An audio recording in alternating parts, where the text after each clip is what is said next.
नमस्कार दोस्तों, स्वागत है आपका मेरे चैनल ज्ञान गुरु में। आज हम एक ऐसे अध्याय को शुरू करने जा रहे हैं जो ये हमें सीख देता है कि ताकतवर होना काफ़ी नहीं है, अपनी ताकत को बनाए रखना और मेहनत करना और उसको जारी रखना सबसे ज़्यादा ज़रूरी होता है। आज हम एक ऐसे साम्राज्य की अपने आप में एक ऐसे संगठन की, ऐसे संघ की बात करने जा रहे हैं जो दुनिया की दूसरी बड़ी ताकत हुआ करता था। जी हाँ दोस्तों, हम बात कर रहे हैं कक्षा 12 के राजनीति विज्ञान के उस दूसरे पार्ट की, जिसमें ये कहा गया है कि किस प्रकार अपने आप में दुनिया की जो दूसरी ताकत सोवियत संघ रूस था, उसका कैसे विघटन हुआ। इस विघटन से पहले दोस्तों हमें उसकी ताकत को जानना जरूरी होगा, उस सोवियत संघ को जानना जरूरी होगा जो अपने आप में कितना बड़ा साम्राज्य था और किन कारणों से जो साम्राज्य है वो आगे चलकर ध्वस्त हो गया। आपने सुना होगा, आपने कई बार ये सुना होगा, रूस की क्रांति। आखिर ये रूस की क्रांति क्या थी दोस्तों? रूस के लोग जो हैं वो जार के साम्राज्य से परेशान हो चुके थे। वहाँ अन्याय और शोषण जो है उसका दबदबा था और अब रूस के लोगों को लग रहा था कि ये जो जार का शासन हुआ जो है वो उनके लिए ठीक नहीं है। और 1917 में रूस में एक क्रांति होती है, बड़े स्तर पे क्रांति होती है, जिसका उद्देश्य था रूस में समानता लाना, असमानताओं को समाप्त करना। और 1917 की इस रूस की क्रांति को ही समाजवादी क्रांति के नाम से जाना जाता है। और इस क्रांति में एक बात काम कर रही थी और वो थी कार्ल मार्क्स की विचारधारा। एक ऐसे विचारक हुए थे कार्ल मार्क्स, जिनका नाम था, और मार्क्सवाद का सिद्धांत उन्होंने दिया। कार्ल मार्क्स का ये मानना था कि दुनिया में जितनी भी समस्याएं पैदा होती है वो सब समस्याएं जो हैं वो आर्थिक कारणों से होती है। ये समाज आर्थिक कारणों से बटा हुआ है। समाज में दो वर्ग हैं, एक पूंजीपति और दूसरा सर्वहारा वर्ग। और ये जो पूंजीपति वर्ग जो समाज में हर देश में मौजूद होता है, इसकी संख्या कम होती है, लेकिन जो संसाधन होते हैं उन पर इसी का अधिकार होता है। और ये पूंजीपति वर्ग जो है वो सर्वहारा वर्ग का शोषण करता है, यानी श्रमिक वर्ग का जो है शोषण करता है। और उसने एक सपना देखा था कार्ल मार्क्स ने कि एक दिन ऐसा आएगा कि ये जो सर्वहारा वर्ग जो है ये इस पूंजीपति वर्ग को समाप्त कर देगा और पूरे विश्व में जो है वो समानता स्थापित हो जाएगी। तो रूस के लोग भी इसी विचारधारा पर चल रहे थे और उसमें सबसे प्रमुख नाम था व्लादिमीर लेनिन का। इनको रूसी क्रांति का या इस समाजवादी क्रांति का जनक जो है वो व्लादिमीर लेनिन को माना जाता है। ये कार्ल मार्क्स की उस विचारधारा से ये प्रभावित थे और 1917 में रूस में जो है जार का शासन समाप्त हो जाता है और एक नए दौर में जो है रूस अब प्रवेश करता है। और रूस में अब समाजवादी या हम कह सकते हैं साम्यवादी जो शासन है वो रूस में स्थापित होता है। 1922 में अस्तित्व में आता है रूसी संघ। सबसे बड़ा देश इसमें खुद रूस था। आपको ध्यान देना है, इस रूसी संघ में सबसे बड़ा जो देश है वो खुद रूस था। और रूस के साथ उसके जो 14 अन्य जो उसके पड़ोसी देश थे जो पहले स्वतंत्र थे। देखिए, पहला रूस और number 2 Estonia, number 3 Latvia, number 4 Lithuania. बड़ा दिलचस्प होगा आपके लिए जो ये लिथुआनिया है, इसका जिक्र हम करेंगे। Number 5 Belarus, 6 Ukraine, 7 Moldova, 8 Georgia, 9 Armenia, 10 Azerbaijan, 11 Kazakhstan, 12वां उज़्बेकिस्तान, 13वां तुर्कमेनिस्तान, 14वां किर्गिस्तान और 15वां तजाकिस्तान। इस प्रकार इन 15 गणराज्यों से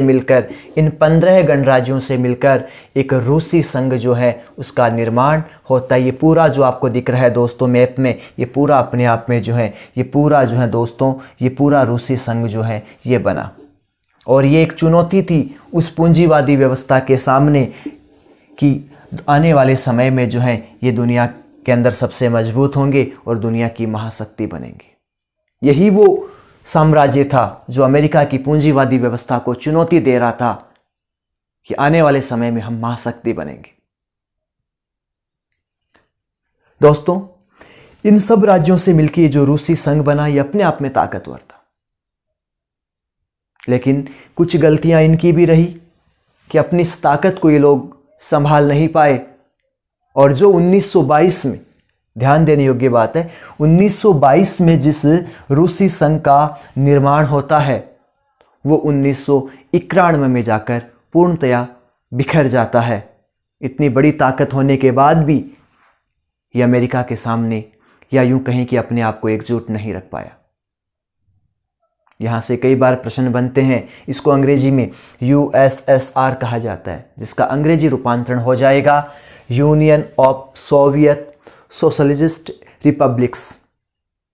ये वो संघ था जो कार्ल मार्क्स की साम्यवादी यानी कि कम्युनिस्ट व्यवस्था में विश्वास करते थे, और इस संघ का ये मानना था कि ये पूरी दुनिया को भी ये अपनी इस विचारधारा से प्रभावित करेगा कि दुनिया में अगर सबसे अच्छी कोई विचारधारा है तो वो इस सोवियत संघ की समाजवादी या यूं कहें कि साम्यवादी व्यवस्था है, जो बल देती है कि दुनिया में समानता स्थापित होगी, ये जो शोषण, ये जो असमानताएं हैं, इनको समाप्त कर दिया जाएगा।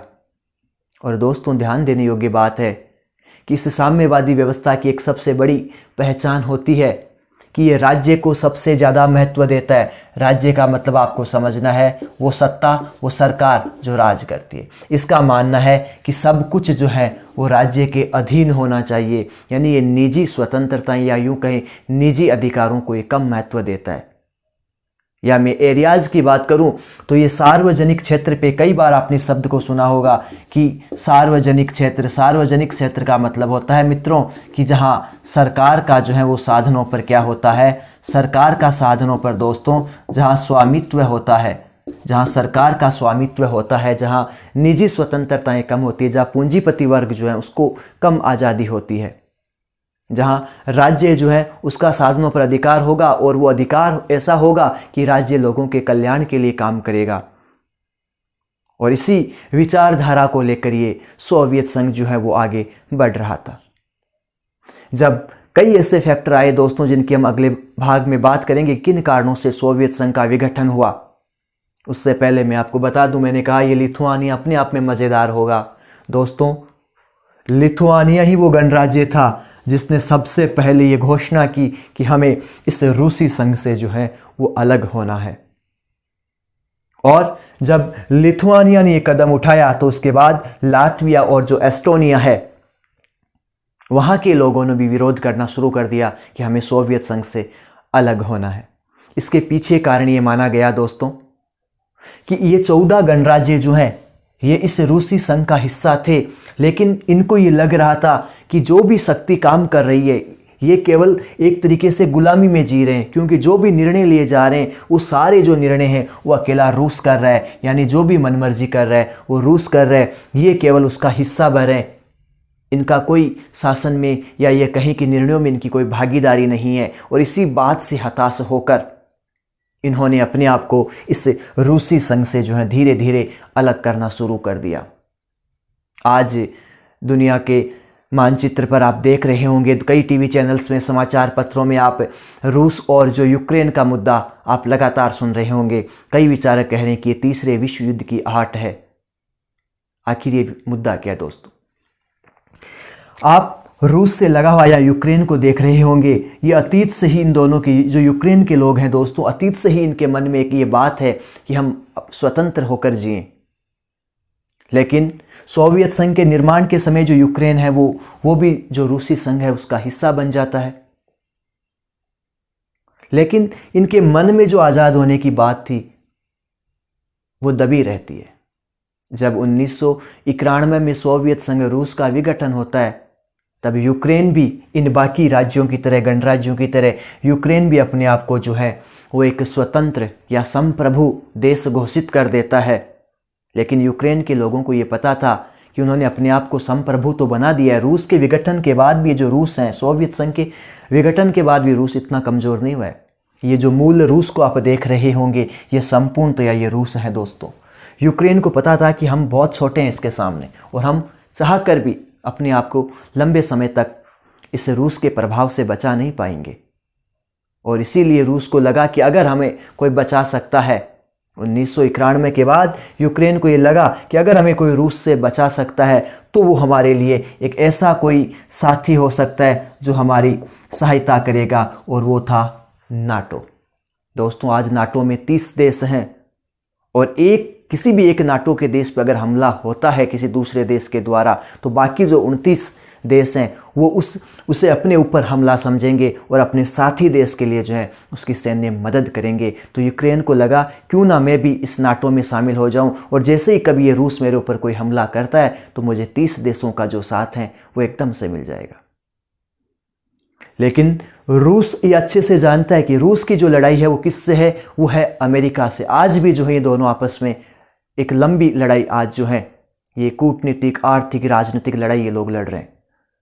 रूस नहीं चाहता कि उसका जो हिस्सा एक तरीके से कहें कि जो यूक्रेन है वो नाटो में शामिल हो, और यूक्रेन का नाटो में शामिल होने का मतलब है यूक्रेन के सहारे अमेरिका की जो है यहाँ पर वापसी, या कहें कि अमेरिका का यहाँ रूस के जस्ट नज़दीक दोस्तों प्रवेश होना या स्थापित होना। और रूस को ये पता है कि अगर अमेरिका यूक्रेन तक पहुंच जाता है या यूक्रेन जो है वो नाटो में शामिल हो जाता है तो निश्चित तौर पे ये यूक्रेन जो है यहाँ अमेरिका का हस्तक्षेप बढ़ जाएगा और अमेरिका सीधे तौर पर जो है वो रूस को दबाव में ला देगा। और ये इसी कारण से जो रूस हैं वो यूक्रेन को नाटो में शामिल होने से रोकना चाहते हैं। उम्मीद करता हूँ दोस्तों कि ये आपको समझ में आया होगा। आगे के भाग में हम जानेंगे सोवियत संघ के विघटन के कारण